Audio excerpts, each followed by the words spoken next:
Olá, amigos.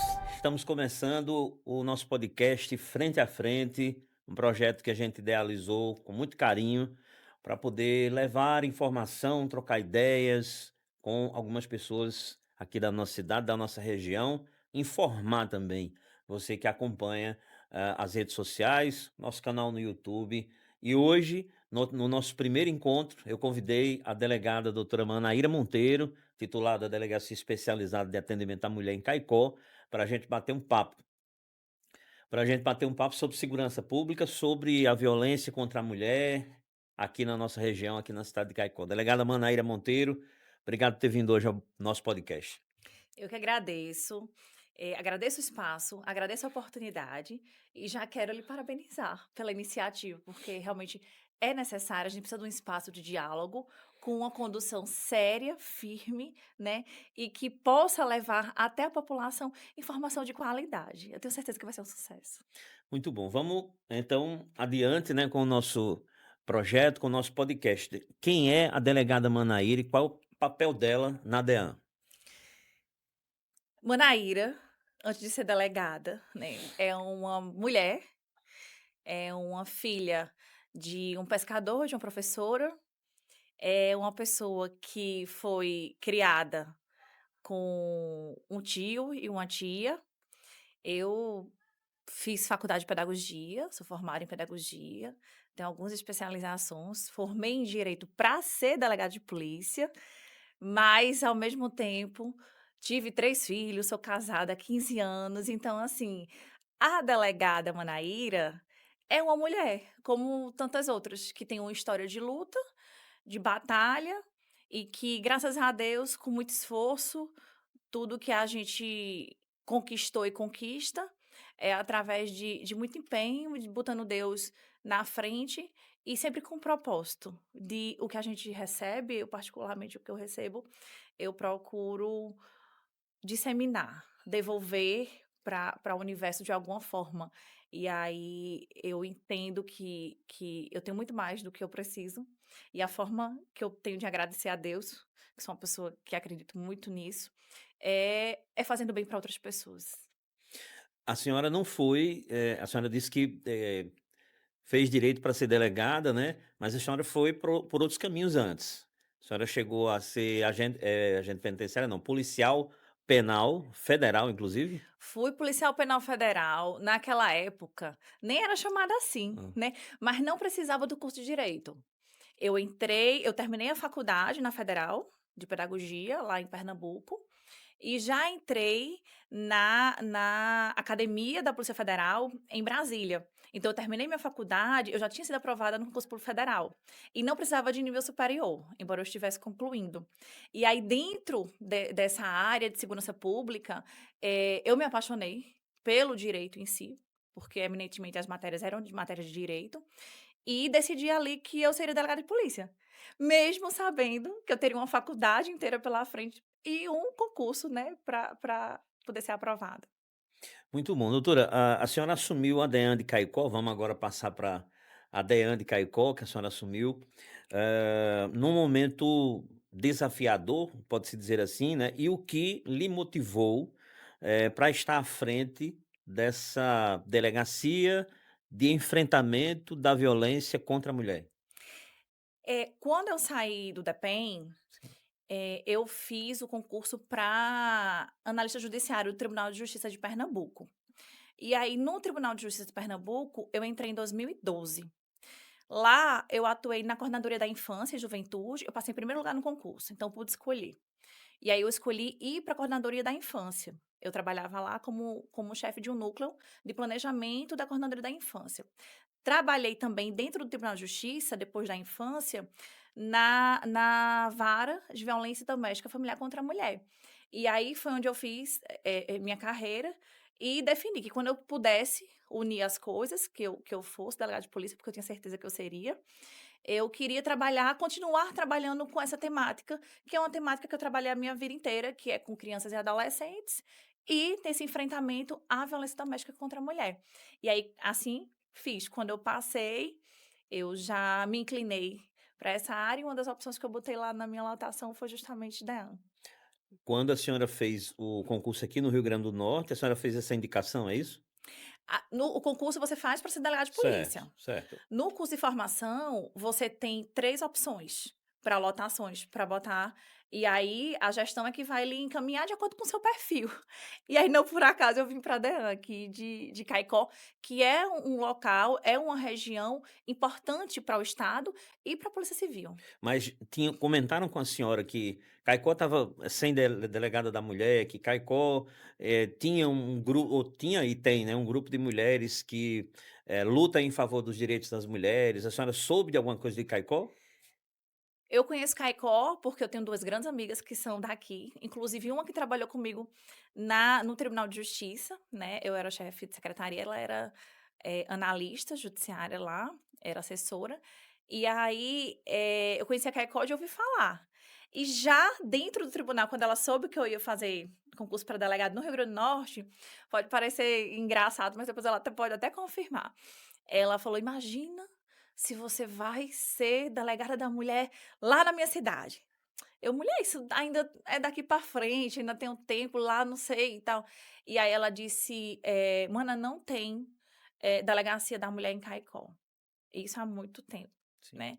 E aí, a notícia que eu tinha de Caicó era essa, eu não tive específico em Caicó a questão da situação da violência doméstica, isso não foi passado, né.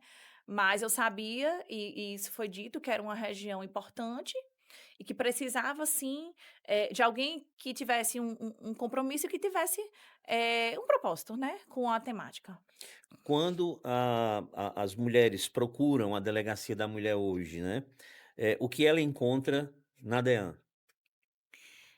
Ela encontra uma equipe.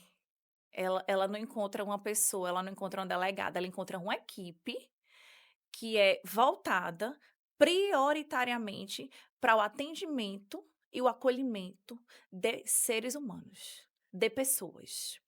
Não importa se são vítimas, se são agressores supostos autores de violência, se são os filhos daquelas pessoas, se são os familiares, se são testemunhas, não importa quem seja. Ali a equipe vai estar pronta para enxergar todo mundo como um ser humano. E aí, ai, mas então isso não é um papel de um especializado? É, porque quando a gente vive em uma sociedade onde a desigualdade e a sobreposição de gênero trata mulheres como de menor importância, quando você oferece esse acolhimento e essa oitiva e essa visibilidade enquanto ser humano, você está trabalhando com uma especializada. E é isso que as pessoas encontram, é essa consciência de que a fala da mulher lá, lógico, obviamente, não é uma verdade absoluta, como em qualquer investigação policial, mas ela é considerada, ela é relevada e ela não é automaticamente, sem validade, ela não é automaticamente desqualificada. E aquela fala não é interpretada como um chilique, um mimimi, como uma coisa que é momentânea, que é algo passional ou que ela imediatamente depois daquela fala ela vai voltar atrás. Não tem esse tom pejorativo, interpretativo, negativo em relação ao discurso e à fala de mulheres Uhum. vítimas de violência. Muito bem. Lembra só para fazer uma acrescentar, né, informação. A DEAN de Caicó, ela já existe há algum tempo, a Delegacia de Atendimento à Mulher. Passaram mulheres por aqui pela DEAN no passado.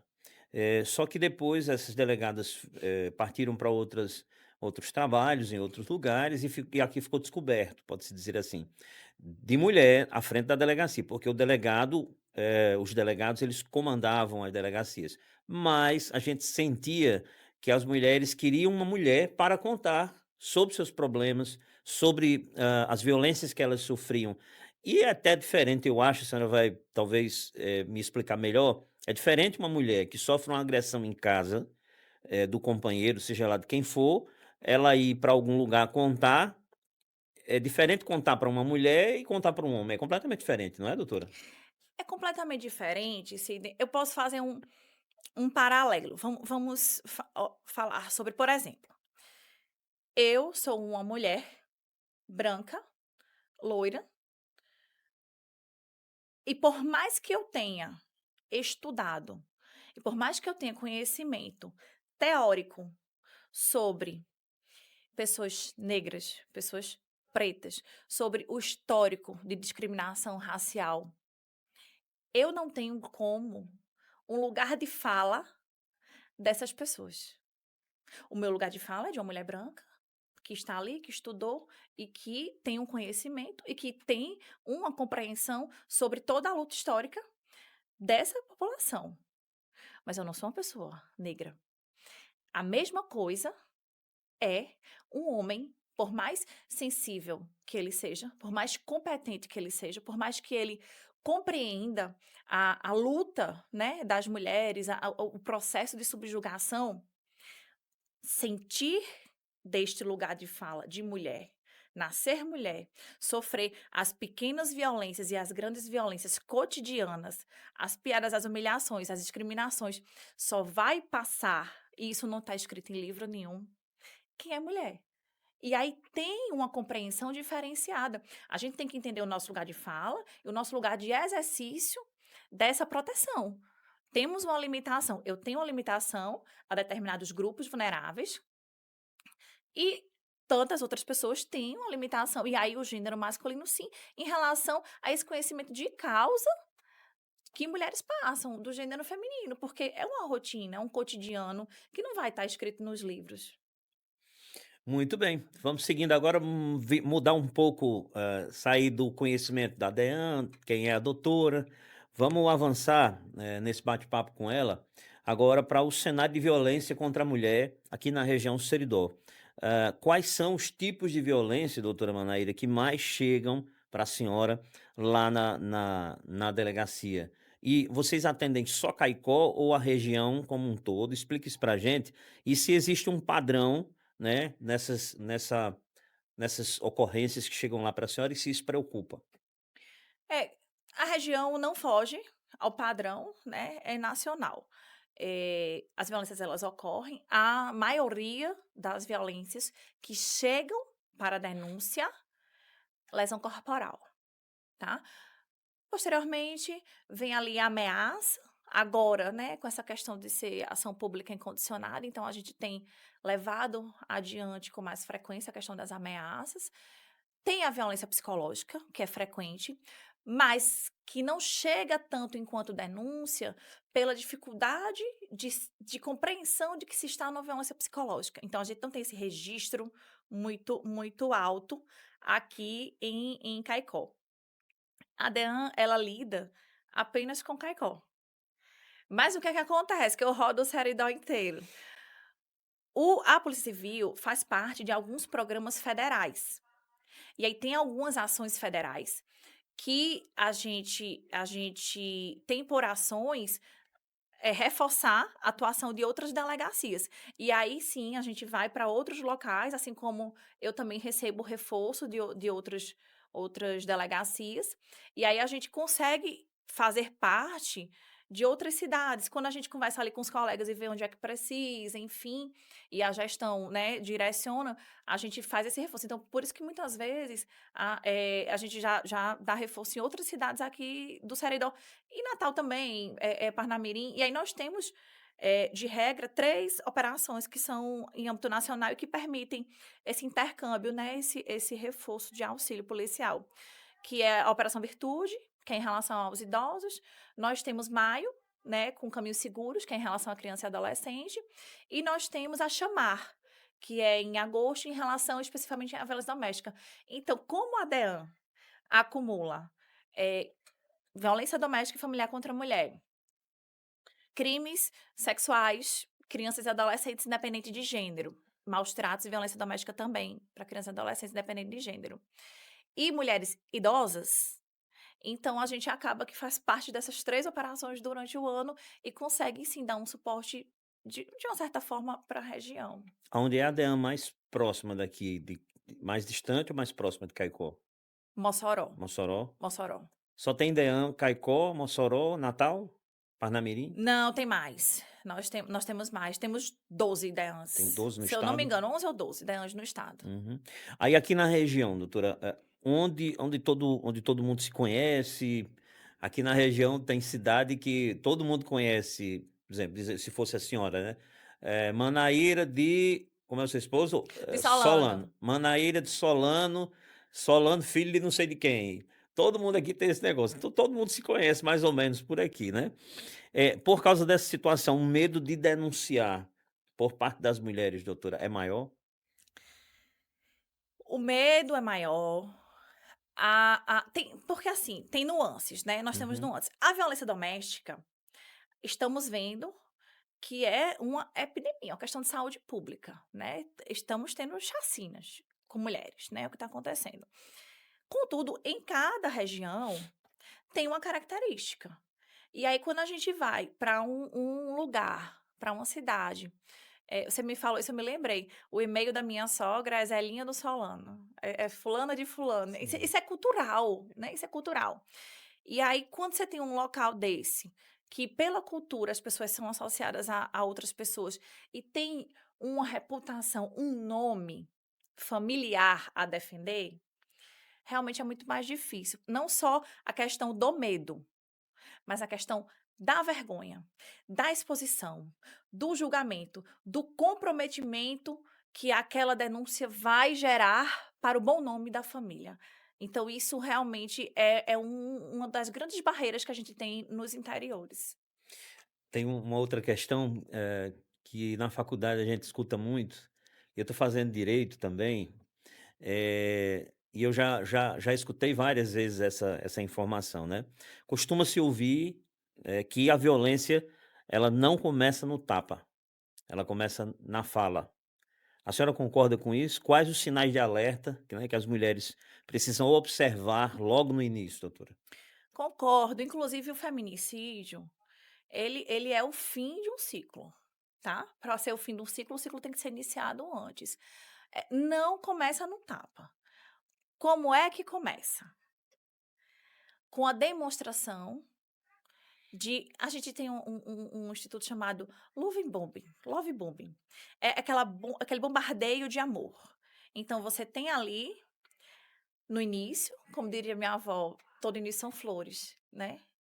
Se já não começou com flores no início, então, pelo amor de Deus, né? Aí já não há nem o que se falar.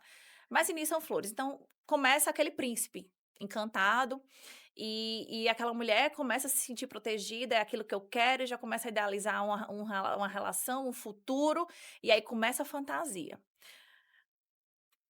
A partir daí, tô falando, lógico, não são todos os homens, tá? São os agressores, tô falando de agressores. O comportamento muda. E aí muda por quê? Essas amigas não são adequadas para você. Suas amigas são má influência para você. Afasta das amigas. Olha, a sua família está atrapalhando nosso relacionamento. Sua mãe está implicando, seu pai, aí sua avó, sua tia, seus primos, suas primas. Eu acho que isso não está sendo saudável para nossa relação. E aí a mulher, achando que está vivendo um conto de fadas, né? Afasta também da família. Olha, o emprego não precisa. Eu sustento você. Não tem por que você tá trabalhando. Tira a fonte de renda daquela mulher. De repente, quando essa mulher percebe, ela perdeu a autonomia. Ela deixa de existir, eu digo que é um apagamento da mulher enquanto mulher, né? Enquanto identidade. As pessoas passam a não reconhecê-la mais. Mas ela está ali segura daquela relação, porque ela está firme, mesmo que outras pessoas tenham dito: olha, ele já fez isso com a ex. Não, a ex que é louca. Olha, ele já fez isso com fulano, já teve uma atitude, já brigou, já respondeu a algum tipo de processo, então, mas comigo ele é um príncipe. E aí a mulher se blinda de qualquer informação negativa em relação àquele relacionamento. Só que nunca ela acha que está se blindando, ela está se isolando. E o agressor, percebendo isso, começa a controlar. Quando ela chega em um ponto de que aquele controle sufoca, ela vai querer começar a reagir. Ela vai querer começar a reagir. E ela vai dizer: "Não, eu não aceito. Não, não, eu quero continuar com essa roupa. Eu preciso ir na minha casa da minha mãe, eu preciso ver minha mãe". E aí, inicia-se o ciclo. Os gritos começam. Se o grito for suficiente, para por ali. Depois você vem, é uma batida numa porta, é uma quebrada de algum objeto, é um murro numa parede, é uma aceleração de um carro. É alguma forma de intimidação não tão contundente diretamente ao corpo daquela mulher. Para quê? Para ele ser atendido diante do controle que ele quer exercer. Quando isso não é suficiente, aí vem a agressão direcionada à mulher. Às vezes direcionada aos filhos, às vezes direcionada a algum familiar. E aí começa, né, a fase da explosão desse ciclo de violência. E sim, e escala, e vai escalando, e pode escalar até o feminicídio, se esse homem percebe que tudo que ele vem fazendo e escalando de agressão e de violência não está sendo suficiente para ele manter o controle. O que é a violência contra a mulher? É a perda do controle do homem, mas não é aquele controle de razão, de saúde mental. É um controle de domínio. É o domínio que ele tem sobre ela, sobre as ações dela, sobre o que ela faz, o que ela deixa de fazer, as pessoas que ela tem acesso, aos locais que ela tem acesso. Quando ele vai perdendo este controle, e quando ele entende que está perdendo esta mulher e o controle sobre ela, aí o ciclo explode. Inclusive, doutora, eu acho que não acontece nem só no caso de pessoas que convivem dentro de uma casa, debaixo do mesmo teto, não precisa nem ser casado ou conviver maritalmente juntos, né, mas, eh, agora aconteceu um caso em São Paulo de uma moça que foi atropelada e foi arrastada por mais de 1 quilômetro, e ela teve as pernas amputadas, o corpo dela ficou realmente destroçado, né. E eles não tinham esse relacionamento de viver dentro de uma casa, né, eles tinham alguns encontros ou namoro, alguma coisa assim, não é? Exatamente. Segundo o irmão dela, né, Uhum. disse que eram ficantes, né, não tinha nenhum relacionamento estabelecido como namorados ali, um ciclo em comum, enfim, familiar. O que ocorre? Volto para a questão do controle. Independente do que ele estabeleça com ela, do vínculo que ele estabeleça com ela, não precisa coabitar, tá? Mas ele foi atrás dela em uma festa. Ele não aceitou o não que ela disse para ele. Ele percebeu que ela estava fora do seu controle. Ele não tinha mais como dominar aquela mulher. E teve aquela atitude abjeta, cruel, criminosa, monstruosa contra aquela moça mãe de 2 filhos, né. E aí é interessante que se diga que precisamos acreditar nos sinais. Quando alguém demonstrar, e aí eu falo para mulheres, quando alguém mostrar para vocês como é, como age, acredita, não fantasia, não imagina o porquê daquele agir, o porquê daquela ação, enxerga a ação e vê exatamente o que você está vendo: violência, agressão e risco. Muito bem, estamos aqui com o quadro do nosso podcast, né, conversando com a doutora Manaíra Monteiro, no podcast Frente a Frente com Sidney Silva. Doutora, a gente vai falar hoje ainda sobre o caso Zaira, que está acontecendo essa semana no júri. Eu acho que é importante a gente falar sobre isso, de alguma forma. Estamos no Siridó, estamos na cidade onde aconteceu o caso, a morte de Zaira, em pleno carnaval, um sábado de carnaval. A gente vai falar sobre isso. Mas, com relação à atuação da DEAN, aqui, os desafios reais dessa delegacia, qual é o maior desafio da DEAN de Caicó, doutora? Estrutura, efetivo, cultura social, política pública? Hoje, Hoje. nossa localização. Hoje é nossa localização. Por mais que nós nos desdobremos, por mais que a equipe seja capacitada, seja qualificada, de tudo que preconiza a lei, né, e todo o arcabouço, teórico e legal para o enfrentamento à violência doméstica, nós precisamos de sigilo, nós precisamos de um ambiente reservado, nós precisamos de um ambiente acolhedor. E aí, realmente, embora e aí eu gosto de ressaltar, sabe, Sidney, embora não seja o ideal, entre não ter e ter, melhor que tenhamos. Imagina se a gente não tivesse essa DEAN. Foi fundamental, né, a instalação da DEAN, ainda que seja ali na Central do Cidadão. Então, com certeza, vidas foram salvas por isso. Mas a gente pensa sempre adiante, a gente pensa sempre na melhor, a gente pensa sempre no ideal. Uhum. E realmente é uma dificuldade que a gente tem, primeiro o acesso para as pessoas, né. Eu faço de tudo, eu já fiz vídeo encaminhando, mostrando onde é, mostrando a localização, divulgando telefones, atendendo por WhatsApp, eu faço tudo para facilitar. Os agentes, policiais, eles têm ordem para que se alguém chegar na municipal ali, que é mais fácil, né, de acessar, que é na pista, e comunicar, não deixa a pessoa ir andando até lá, vai lá buscar. Então, assim, a gente tenta, adaptar e deixar o mais confortável possível para as pessoas. Mas se a gente pode melhorar, por que não, né? E a gente está assim, lutando para isso e vamos conseguir. E eu sei que a doutora tem uma luta, desde que chegou aqui, para reativar um prédio antigo da DEAN, na zona leste da cidade de Caicó. Um prédio que já foi a DEAN no passado, que já foi delegacia regional, delegacia, a terceira DRP em Caicó, que nem era regional, era a terceira DRP. Já foi DEAN, só que ele foi desativado, e botaram fogo no prédio e destruíram o prédio, né, mais ou menos. E a doutora, quando chegou, viu e quis aquela estrutura, né? E tentou captar recurso para lá, para refazer aquele espaço, para reformar. Diga aí como é que está hoje aquela situação, doutora. Hoje, para você ver, hoje, inclusive, gente, quase todos os dias eu tô atrás disso, tá? É, Eu acho que eu fui a pessoa que mais perguntou à senhora sobre isso, não foi não? acho que sim, mas eu tô lhe dando atualização. Porque é importante, sim, Sim, é importante pra gente dizer às pessoas como é que sim. tá andando as coisas, né? Assim que eu cheguei, eu tinha 4 dias pra concorrer a um edital do orçamento de penas pecuniárias do judiciário. Concorremos ao edital, não conseguimos vencer o edital. E aí, eu me empenhei, eu disse: "Não, a gente vai participar novamente". Conversei com o juiz, eu disse: "O que é que a gente precisa? Porque eu vou começar agora". Então foi um ano inteiro,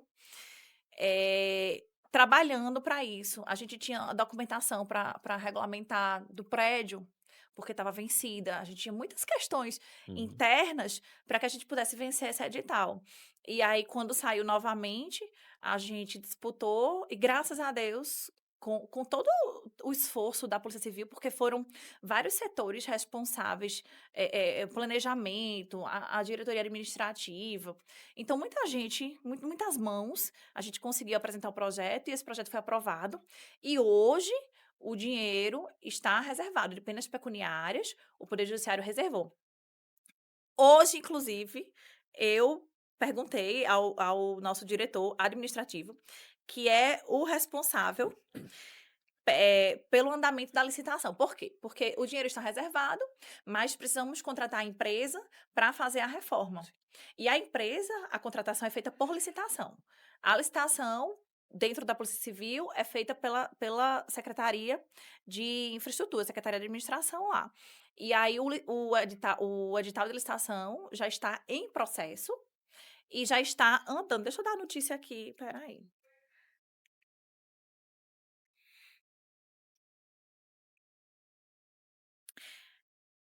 Hoje, tá? Vou lhe mostrar depois para comprovar. Foi despachado pelo diretor administrativo, doutor Renê, para diligência na Secretaria de Infraestrutura, a secretaria responsável pela licitação dentro da Polícia Civil, tá? Depois, a engenharia vai juntar a documentação, vai para o planejamento, depois vai para o delegado adjunto assinar e volta para a Secretaria de Infraestrutura, a continuidade das providências da licitação. Então, assim, está andando. Está andando dentro da polícia, tem que passar por alguns departamentos para o ajuste do projeto e para que seja feita a licitação. Mas é uma coisa que eu estou muito esperançosa e todos os dias eu pergunto, por quê? Quem não é visto não é lembrado. E o dinheiro já está reservado. Então, por que obra pública demora tanto? Porque o pagamento demora. Eu tenho uma esperança muito forte de que com esse processo licitatório concluído, no início do ano que vem, a gente inicia essa execução, e aí, como é por etapas, o pagamento sendo feito rapidamente, a gente tem essa obra o quanto antes. Eu sonho que no primeiro semestre a gente tenha essa ideia construída. Que notícia boa, né? Que notícia boa. Doutora, vamos seguindo. Quando a violência é psicológica, muitas vezes não há prova física, né? Como a polícia conduz esse tipo de investigação? Rapaz, eu achei interessantíssima essa sua pergunta. Semana que vem, eu estou indo para o curso de formação, volto à Academia da Polícia Civil do Rio Grande do Norte, agora como instrutora, e vou ministrar uma aula justamente sobre investigação com perspectiva de gênero. Nós temos o CNJ, né, para o julgamento com perspectiva de gênero pelo Poder Judiciário, e aí a Polícia Civil está nessa linha também de investigação. E aí um dos pontos, uma das aulas, e é uma coisa que a gente conversou bastante, nós professores e instrutoras, em relação à violência psicológica. E fizemos um protocolo, isso já vai ser passado para essa nova turma, de como investigar uma violência psicológica em relação à violência doméstica e familiar. É muito difícil a comprovação, porque você bem sabe, como um bom estudante de direito, que quando chegamos até uma condenação é porque foi feito um longo processo, né? E de acusação e de defesa. E nesse jogo processual, se a gente não tem muito bem amarradas as provas, porque veja, no direito não adianta a gente saber, a gente tem que provar que sabe e provar que é, né? E aí deixa essa questão de materialidade da violência psicológica muito efêmera, muito frágil, né? E aí, como é que a gente consegue? Hoje temos recursos, tá?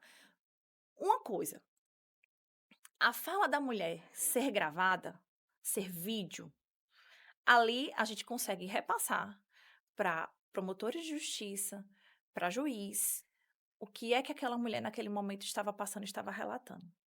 Porque a gente muitas vezes ela não consegue verbalizar, mas você está enxergando e você está vendo ali que alguma coisa acontece. Nós temos um recurso também, que aí junto com hoje a Polícia Científica, né, que é o EITEP, do diagnóstico também, da perícia de violência psicológica. Então, é um estudo feito e a gente já tem como materializar isso, como documentar isso, através dessa perícia psicológica feita pelo ITEP. Para além disso, a gente tem o comportamento do decorrer da vida dessa mulher. O que é isso?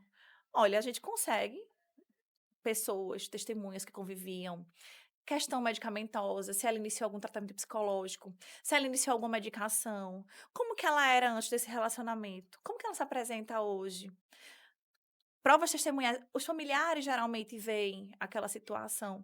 Então, hoje a gente tem sim como tratar isso, e aí por que que a gente tem que ter muito cuidado? Porque a gente, enquanto delegacia especializada, a gente não está preocupada apenas com a materialidade desse fato. A gente tem que entender que se a gente está ali diante de um crime de violência psicológica, aquela vítima, mais do que todas as outras, precisa de um trato e de um acolhimento diferenciado.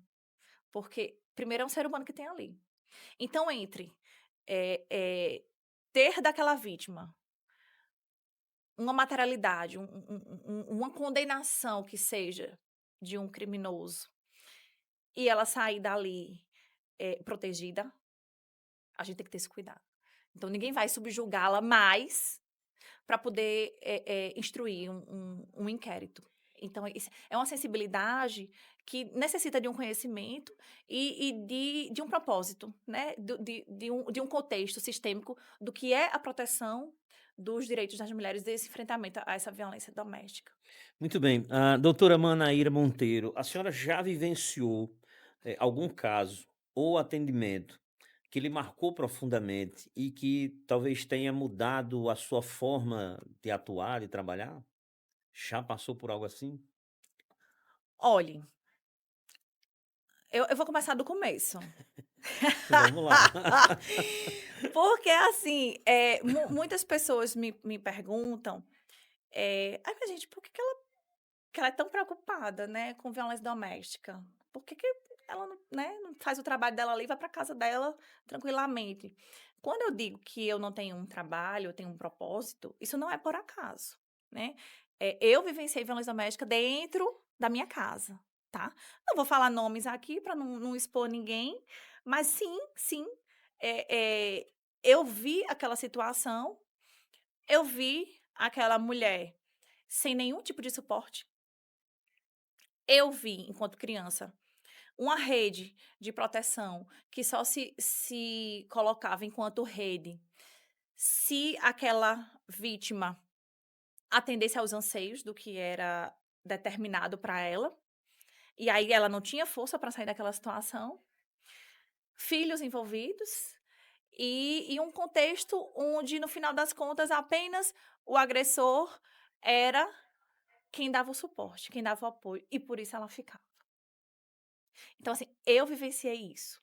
E aí, com o passar do tempo, eu disse: "Gente, Por que que eu enxergo isso e as pessoas não enxergam? E aí eu fui, me instrumentalizar, eu fui me apropriar para que o que eu passei, eu tornasse em conhecimento, em proteção, em suporte para pessoas que, porventura, estivessem naquela situação e que não tivessem a quem recorrer. Hoje, e é um propósito que eu tenho, ainda que a pessoa não vá até uma delegacia de polícia, ainda que a pessoa não converse, não tenha uma rede de apoio, não tenha uma rede de proteção, ela pode pegar um celular, ver a temática e ver alguém falando alguma coisa sobre isso. E aí é isso que eu me proponho, de ser um pouco de suporte. Então, o primeiro caso que eu vi é o que eu passei, né, enquanto criança lá e adolescente e tudo. E eu acho que isso foi fundamental para eu poder compreender, inclusive o ciclo da violência. Depois estudei bastante, fiz pós-graduação, enfim, né, tenho 2 faculdades e tal. Mas assim, nada substitui a sensibilidade de você compreender o que é que aquela pessoa está passando naquele momento, sabe. "Ai, mas por que que de novo o boletim de ocorrência? Mas eu não já falei, e por que de novo?" Tem um motivo de ser, a violência doméstica, ela é multifacetada. E aí quando você vê as coisas de dentro de uma situação, você consegue compreender, né. E aí essas mulheres quando chegam lá, elas o que é que elas encontram? Elas encontram uma mulher que vivenciou violência doméstica, elas encontram uma esposa, porque eu tenho uma relação, sou casada com um homem, tenho uma mãe de 3 filhos, né, e tem uma pessoa que lida com isso há mais de uma década. Então, assim, é um contexto de que muitas vezes, elas vão lá e a gente apenas conversa. E eu espero o momento em respeito àquela situação, porque eu compreendo. E é isso que eu tento passar para minha equipe. A violência, ela tem um ciclo, e não sou eu que estou dizendo. Tem estudos, tem teoria, tem questão de gênero. Eu acho muito interessante, sabe, se tem, porque assim, quando a gente fala em direito, lei, eu digo que direito é muito simples. O direito em si é muito fácil. Quem for alfabetizado vai conseguir ler um código penal ali e vai compreender o que está dizendo ali. O difícil é a interpretação correta da norma jurídica, o espírito da norma. Quando eu falo em violência de gênero, em razões do sexo feminino, por questão de gênero, isso é que é difícil. Essas normas abertas. Como é que eu vou exigir de alguém que vem do direito apenas, mas que não tem uma compreensão do que é gênero e do histórico de gênero, da desigualdade de gênero, da subjetivação de masculinidade e feminilidade, de como os papéis sociais se foram construídos, e é um estudo muito complexo, para interpretar uma norma de dizer assim: é isso ou é aquilo. A letra fria da lei não dá conta da violência de gênero. E aí temos esforços, né, entendimentos, tribunais superiores, nós temos leis recrudescendo penas, mas o conceito precisa ser trabalhado. Veio o CNJ e disse: "Julguem com perspectiva de gênero". E o que é gênero, né? É uma coisa que a gente precisa compreender, que tem que ser vista e estudada de uma forma sistêmica, porque senão as leis continuarão não dando conta de combater uma violência, porque é uma estrutura, é uma cultura. Lei não dá conta de cultura. Se fosse suficiente, não teríamos homens com verdadeiras chacinas contra mulheres, arrastando, né, e dizendo absurdos, barbaridades, decapitando, enfim. O problema é a lei existe, mas aí como que ela está sendo aplicada? O rigor que é necessário está sendo, por que não? Porque talvez essa compreensão do peso histórico do gênero, não esteja entrando nessas interpretações. Por falar em lei, em letra de lei, a Lei Maria da Penha, doutora, eh conversando aqui em off, a senhora estava dizendo que tem uma informação correndo aí nos bastidores da possibilidade de o Congresso derrubar essa lei? Como assim? E isso lhe preocupa como? Quanto? Existe um projeto de lei, tá? Existe uma tentativa sim de desqualificar a Lei Maria da Penha até revogar. Tá.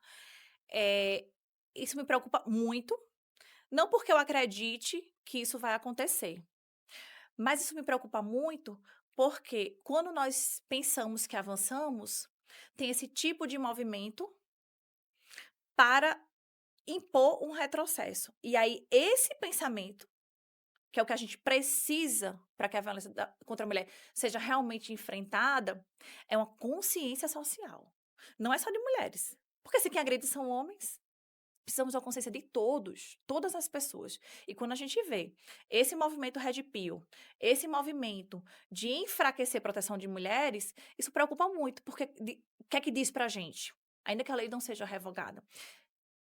Olha, precisamos avançar muito, porque a compreensão de humanidade, de que mulheres têm direito de existir, de viver com dignidade, de sobreviver, não é interpretado por todas as pessoas como o direito de um ser humano. Isso é muito preocupante, né. E a Lei Maria da Penha, gente, a Lei Maria da Penha é a terceira lei pela ONU avaliada como a terceira melhor lei do mundo, especialistas dizem que é a primeira. Por quê? Porque a Lei Maria da Penha, ela tem um crime. "Ai, tem que revogar essa lei". A lei tem um crime, que é o descumprimento da medida protetiva. A lei é uma lei que manda órgãos, organizações, equipamentos, políticas públicas trabalharem em conjunto. A lei foca em prevenção, a lei foca em educação, a lei foca em medidas de proteção e tem um crime. Todo o resto está no Código Penal. Então, ela é considerada sim, porque ela tem esse viés educativo e social. O problema não é a Lei Maria da Penha.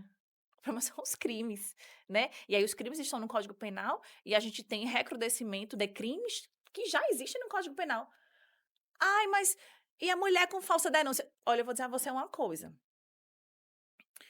Todo esse tempo, eu vi 2 falsas denúncias, tá. Inclusive eu indiciei a pessoa por denunciação caluniosa, as 2, denunciei as 2 por indiciei as 2 por denunciação caluniosa. É a exceção da exceção.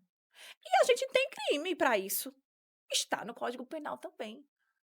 Os homens, por que que os homens não procuram uma delegacia e procuram seus direitos também? Quer dizer que as mulheres não podem, porque eles não fazem? Tem no Código Penal. Lesão corporal, o homem pode ser vítima. Ameaça, o homem pode ser vítima. Perseguição, o homem pode ser vítima. A questão é que os números que nós temos, que mulheres morrem por questão de ser mulher, são agredidas por questão de ser mulher. Então, nós temos um contexto, mas o crime em si está dentro do Código Penal. A Lei Maria da Penha tem um crime que é o descumprimento da medida protetiva. Então, assim, é um tremendo devaneio e uma desinformação, que não é desinteressada, porque todo discurso tem uma intenção, não há discurso desinteressado, para enfraquecer a proteção de mulheres. Agora, eu lhe pergunto, a quem interessa enfraquecer a proteção de mulheres, né? Agressores. Não há como fugir. Há agressores. Por quê? Porque ele sabe que no dia pode chegar a vez dele. E aí ele não vai querer ser punido, né? As pessoas são agressivas, mas não querem ser presas nem punidas, não querem prestar um serviço à comunidade, não querem ser sentenciadas de forma nenhuma, né? Condenadas por um crime. Então, essa tentativa é mais um projeto de manutenção do status quo, né, de subjugação de mulheres. Desde a que a gente entende que o mundo é mundo, falando de termos mais simples e acessíveis, os homens, eles eram responsáveis por prover a casa, eram provedores da casa. E as mulheres tinham a função de estar dentro da casa. Quando a gente fala até em Revolução Francesa, igualdade para todos os homens. E as mulheres ali naquele período, por um fator biológico, que é o de gestar, de gerar, ficavam em casa responsáveis por quê? Por criarem os novos cidadãos, gerarem os novos cidadãos. Mas esses direitos sociais e políticos não foram conferidos às mulheres, tá? E aí, historicamente, a gente tem essas mulheres no lar, apanhando, sofrendo todo tipo de violência, sendo estupradas, em silêncio dentro de casa. Quando isso é passado a ser visto e isso sai desse ambiente doméstico, as mulheres compreendem que são seres humanos e que é assim que devem ser vistas, porque são, é o que somos, né? Não passam a aceitar mais essa subjugação e passam a ter obrigações também financeiras com a casa.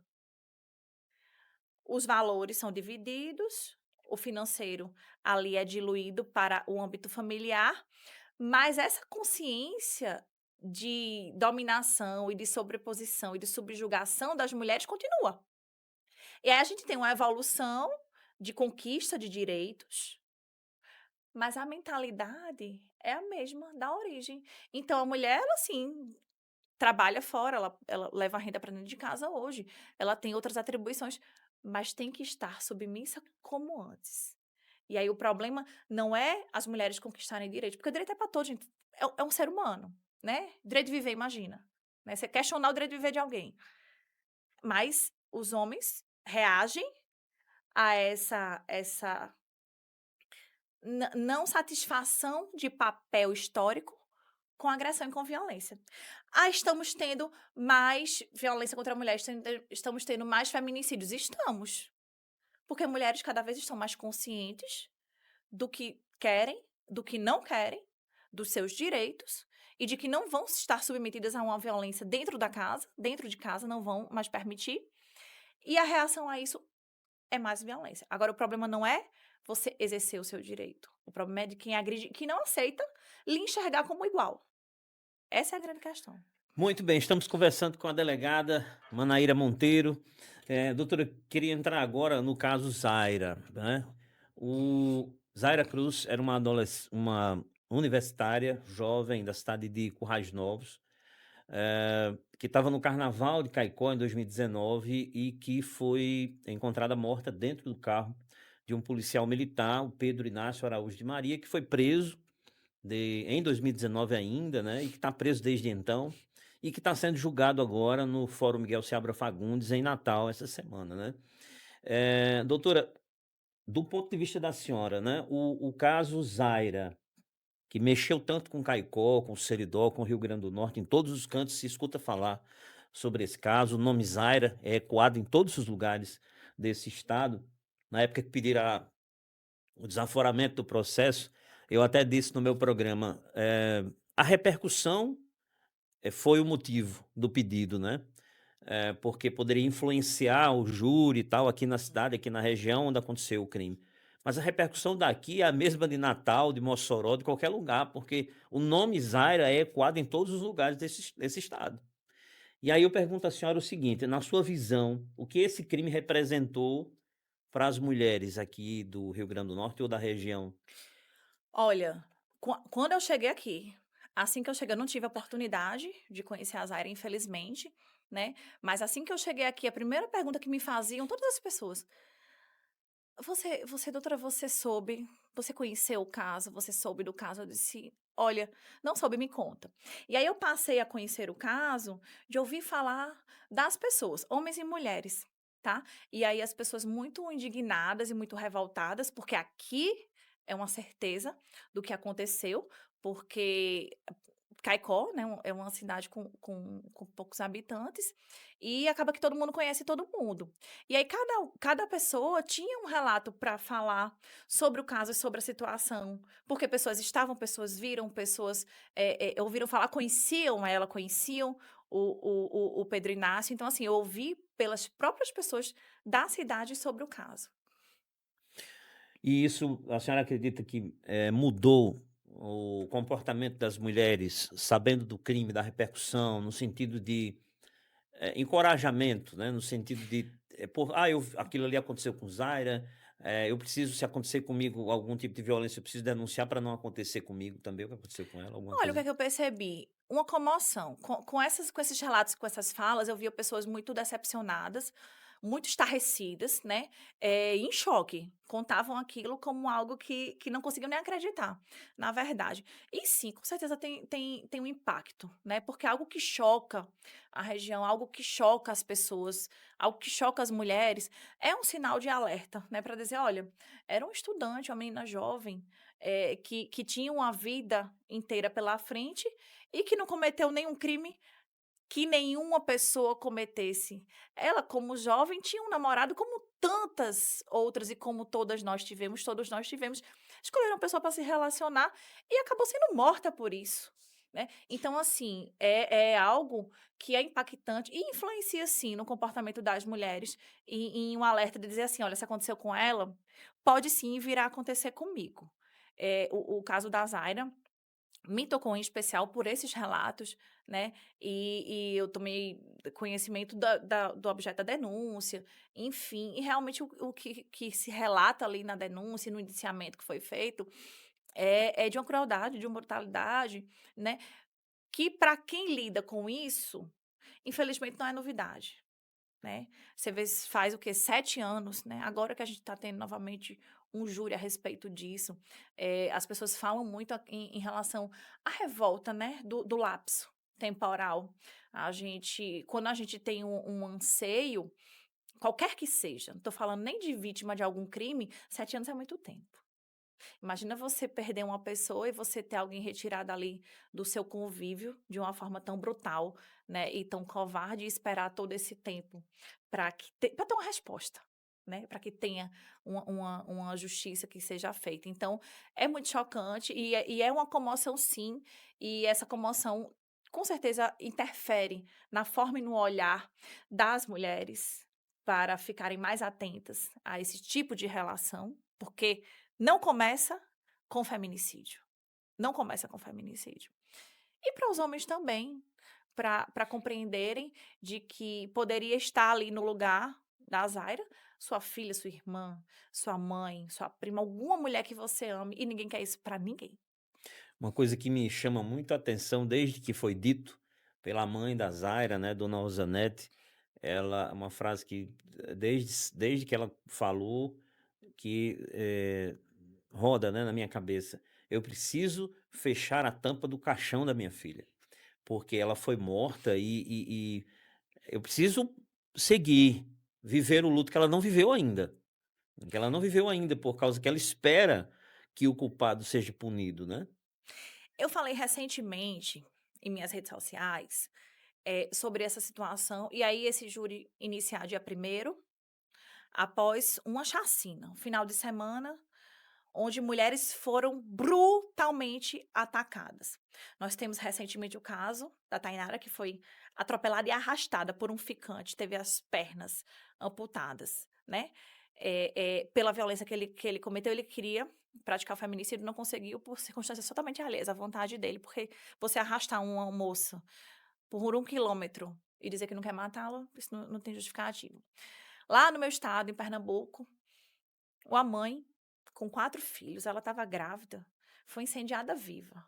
Antes do companheiro dela e pai das crianças matá-la, ainda tem relatos de que ele decapitou. Também nesse final de semana tivemos, né, as professoras que foram mortas ali por disparos de arma de fogo por um colega que já tinha sido afastado por questões psiquiátricas, estava processando as moças, porque estava dizendo que estava sendo perseguido, assim que retornou, matou as 2, né. Então, assim, a gente tem uma chacina de mulheres, temos a Catarina no Sul, todos os estados que você pegar, você vai ter esse tipo de situação. Hoje nós estamos tendo, se é que pode-se dizer assim, a oportunidade dos registros audiovisuais. E aí a sociedade está tomando conhecimento do quão é grave esse tipo de situação. E aí esse júri se inicia após esse final de semana, onde as pessoas estão vendo, porque a gente hoje tem vídeo. Mas a violência doméstica, ela é histórica. É muito importante que seja dito que esse júri, ele fala não só com vítimas, não é só um alerta para mulheres ficarem atentas ao que pode acontecer. Ele fala com agressores. Porque quanto mais se demora para dar uma resposta para a sociedade, além da família, das vítimas, dos órfãos do feminicídio. Mas o recado é: vocês estão sendo protegidos pela lei. A impunidade é o destino de quem pratica violência contra a mulher. E é isso que não pode acontecer. Violência doméstica, ela precisa ser tratada com a seriedade que ela com a gravidade que ela tem. O feminicídio é o final de um ciclo. Precisamos atuar fortemente nesse início. De que forma? Com informação. Nós temos uma informação da Data Senado que 75% das mulheres dizem não conhecer muito bem a Lei Maria da Penha. Imagina. Hoje ainda sobre isso. Então a gente precisa levar informação, as pessoas precisam estar atentas aos sinais, precisam se desvencilhar desse amor romântico, desses relacionamentos abusivos, de fantasiar um príncipe encantado. Não vai chegar, gente. Príncipe encantado não existe, Num não cavalo chega. branco. Muito menos num cavalo branco. Não chega, tá? Não vem. Então, sejam suficientes, se bastem para esse início de relacionamento. Quando você vir ao primeiro momento uma agressão, uma violência, não minimize. Porque essas mortes acontecem, feminicídio é morte anunciada. Porque teve um início antes e as mulheres não podem olvidar essas violências anteriores, acreditando que estão protegidas. Mas, para além dessa conscientização, que é obrigação legal dos órgãos de segurança pública e da rede de proteção como um todo, informação, educação, nós temos também, e aí não tem como dissociar, a punição. A resposta firme e célere. 7 anos, não se tem mais justiça. 7 anos não se tem mais justiça, tá? 7 anos se tem um consolo, porque é o que se resta, ainda que necessário. Precisa de uma resposta, que é a obrigação do sistema de justiça. Mas se falar em justiça, né? Não tem para essa família, com certeza a mãe dela já não quer, ela quer encerrar esse caixão, quer fechar essa tampa, mas a justiça mesmo, possivelmente essa sensação ela não terá. Então, o mínimo que se tem para fazer de resposta é o fim de um processo. E aí, o quanto antes, porque é simbólico. Qual é o sonho da delegada Manaíra para Deane de Caicó nos próximos anos, aqui na cidade de Caicó, na região? Eu sonho alto, né? Eu tenho muitos sonhos. Eu já me imagino muito, e eu tenho esse exercício mental de mobilizar energia para as coisas que eu acredito. Eu já me vejo numa delegacia linda, toda reformada, toda pintadinha, com espaço para que a gente tenha ações educativas, com um auditório, que a gente possa unir a rede, que a gente possa trazer homens para grupos reflexivos, que a gente tenha um espaço com uma brinquedoteca para que os filhos dessas pessoas que estão ali naquele inquérito, né, naquele início ali de uma persecução penal que sejam, que possam ser acolhidos, que não tenham a sensação de que estão dentro de uma delegacia e de que aquela violência que está dentro da casa vai passar a violência fora também. Pelo menos naquele espaço ali, que seja de proteção e de acolhimento para todo mundo que chegar, sabe? Eu já vejo a rede fortalecida, eventos acontecendo lá e a gente divulgando, a gente educando, a gente fazendo formação continuada para as pessoas. E quem sabe, né? Sem registro de boletim de ocorrência. Delegada Manaíra, muito obrigado por sua Eu presença que aqui com a gente. agradeço. Obrigado pela luta incansável em favor das mulheres aqui da região do Seridó que a senhora vem desenvolvendo.